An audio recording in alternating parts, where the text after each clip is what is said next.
Though hundreds of Duval County school bus drivers are now petitioning the school board tonight. They are concerned about losing their pay increase that they negotiated with the company. This comes after they say the school system recommended another bus company paying lower wages take over the bus contract for Jacksonville's North Side. News for Jack's I-Team investigator Kelly Wiley. She heard from one of the drivers today. She's getting answers from the school district. Kelly? Yep, more than 260 drivers have signed this petition. Drivers with one company say they just negotiated a salary increase over the next 3 years, and now they fear all of that will go away. This Duval County school bus driver has asked that we not show her face. She's worked as a school bus driver in Duval County for close to 30 years. It's rewarding.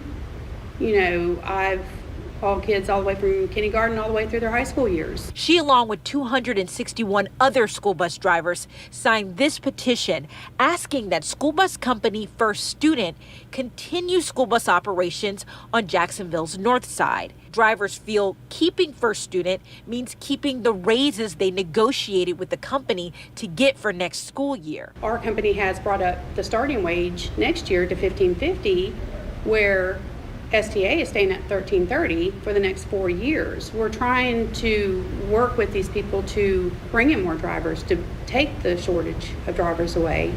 And if STA takes over, we see what their wages are. According to this petition, Duval County Schools recommended another vendor, Student Transportation of America, take over the zone. The company will already operate 2 of the 4 zones next school year, according to DCPS. News for Jax obtained their contract with the union. It shows they're set to pay drivers less than First Student is paying their drivers next school year. We drive 65 kids in one haul, and we just think that our wages are fair for us, and we just don't think that we should go backwards. This school bus driver says Student Transportation of America taking over the zone would mean her company, First Student, would not have a contract in the area. She says it would force drivers to take a job where they aren't guaranteed the higher wages they fought to get.